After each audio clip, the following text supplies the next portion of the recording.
Hey class, Mr. G here going over today's topic. Today's topic in the book is going to be how to pick your battles.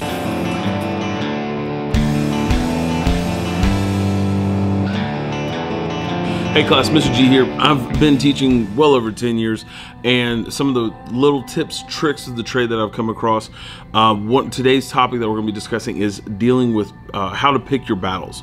Now, there are 5 things I wanted to cover in this topic, and that's really just an opening to a longer series. But I want to do these little mainly so I can touch base with teachers, and if anybody's got these kinds of struggles in the classroom, in their school experiences and whatnot, how to overcome some of these basic issues that most teachers and most students have inside the classroom. All right, so number one on picking those battles is, what is the base of the argument? Is this argument really about the work that you guys are doing? Is it something that's external? Is it something that a student or a teacher, somebody else has brought in from outside of school? That should be number one focus of, is this worth fighting? Is this worth a battle? Is this worth an issue inside the classroom?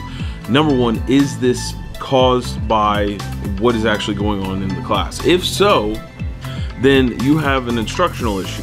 All right, if the issue is inside the classroom, it's an instructional issue. You, the teacher or the student, did not adequately prepare for the assignment. You didn't bring your materials to class. You didn't explain the processes well enough, and the students are having issue with that, or the teacher's having an issue with that with the student. So if you know the reason why this argument started, and it's based upon the work itself, the work needs to be reassessed, needs to be retaught, evaluated in the way that the project is working. That I've run into that same issue myself, where I will say that I have definitively done this more than once. I have come up with a project in my head and making it at the same time. I have an overall concept of what the artwork is, or what the standards are, or what the end result should be. If I'm doing a graffiti piece, we all know that the graffiti is going to be on a panel, on a wall, on a board somehow. But getting from, the initial thought is we're going to make graffiti to the finished graffiti product, there's a bunch of steps in between there. And there's been times where I'll be going over an assignment, and because I came up with something completely on the fly, I don't have an example. I don't have the how-tos really completely nailed out when I'm going through that, because as creative people, we come up with this stuff on the fly.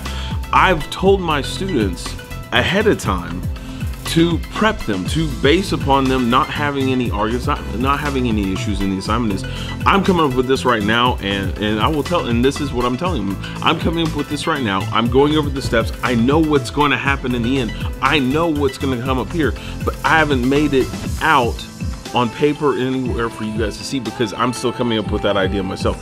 I'm leveling with those kids flat out, telling them ahead of time as to what I'm going to be doing, but this is a journey that we're all going to be going on together. And that right there kind of mitigates a lot of the arguments, or a lot of the frustrations that the kids would have on something in school. Now, when that same token, I've had this one student in the class who just blew up because he couldn't handle that kind of an assignment, and it wasn't the assignment, it was because something was going on at home, and that was something that was not under my control. And when it's those kinds of arguments, those kinds of blow up moments, you don't like slam everything, stop. You need to sit down and be quiet. That does not work. That does not play well at all. You do need to take a pause. Take that 5 seconds to figure out, can we get this one student off to the side, let them cool down for a minute, talk to them, figure out what's going on. Or sometimes the teacher, if you got business outside of school, you got business outside of school, leave it outside of school.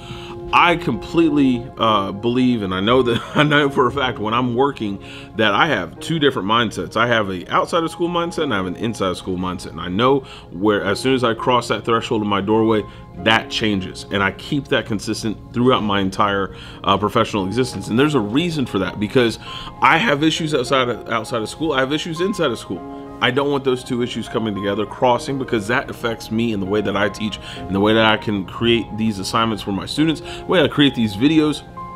All this upstairs has to work in a cohesive manner, and I have to keep those 2 things separate, because if I don't, things clash, we got problems, and that's just not working for me. All right, number 2, we're doing this out of 5, by the way. Number 2, how will this benefit the current moment? So again, this kind of goes back to what I said initially, getting that kid off to the side. Is this going to be something that's going to benefit the current moment of the situation? Of me interacting with a student in front of the entire class, would that benefit the entire class? No. 9 times out of 10, probably not. If it's the one student, oh, this is stupid, oh, it's stupid. Yeah, but we're gonna make some really cool stuff that I guarantee you've seen some pictures online. You tagged them on Instagram, thought, hey, that's awesome. I wish I could do that. But now we're gonna give you the chance to actually do it, and then you're kind of crapping out on me. That kind of situation, granted, you have to talk, you know, a little bit better. But the gist is there that this student is already overwhelmed because it's an art project that they can't handle because they don't feel that they are aesthetically qualified enough to do that. And 100% they are. They just need the tools to the readiness to help them approach the subject.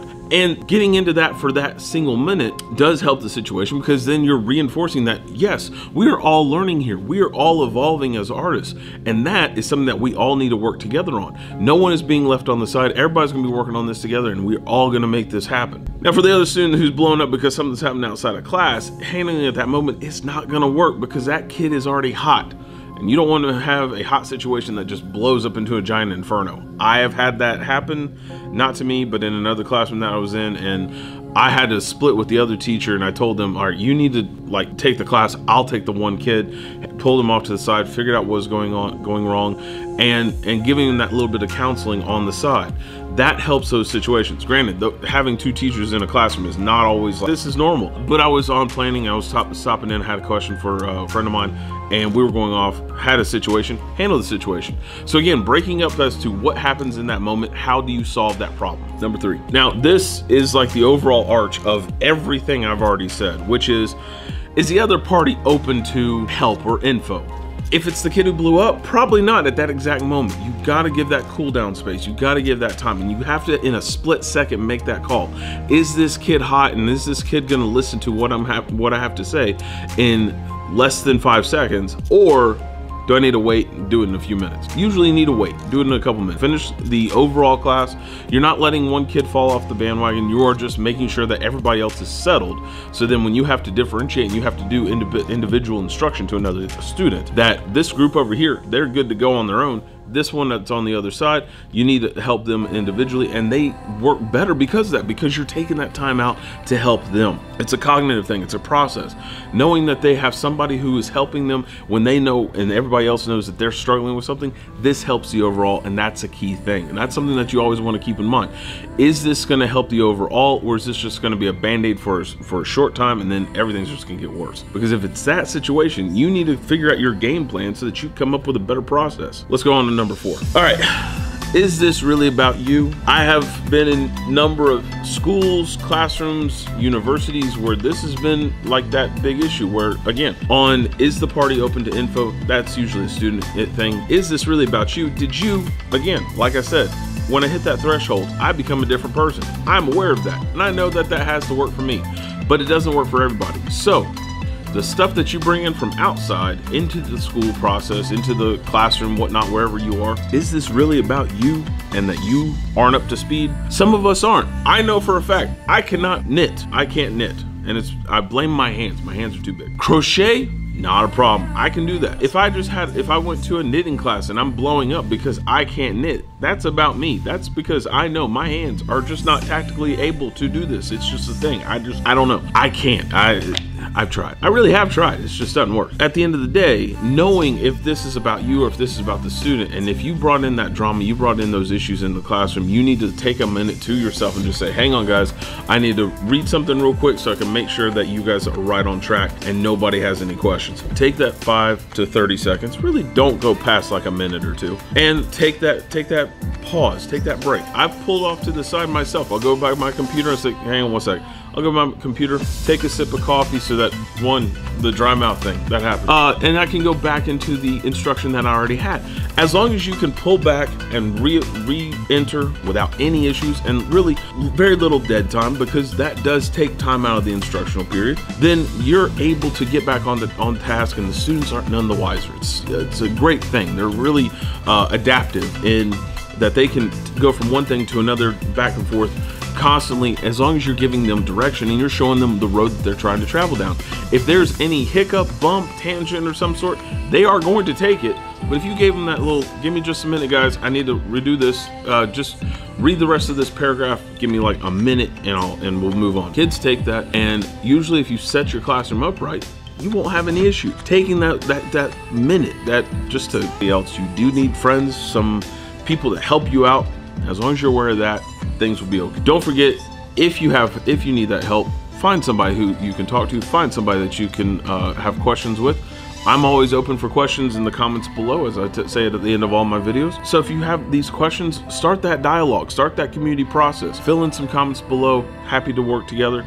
I know that other teachers are happy to work with you guys as well. As always, I will see you guys next class. Until then, oh wait, back up. All right, homework. Let's close out, do the following. Number one, if you have a question, comment, concern, raise your hand down in the comments below. Happy to answer those questions. Otherwise, please like, subscribe, share on all the various platforms, because we like to get the message out there and make sure that the teaching environment is well populated with some good community. And lastly, as always, I will see you guys next class. Later, guys.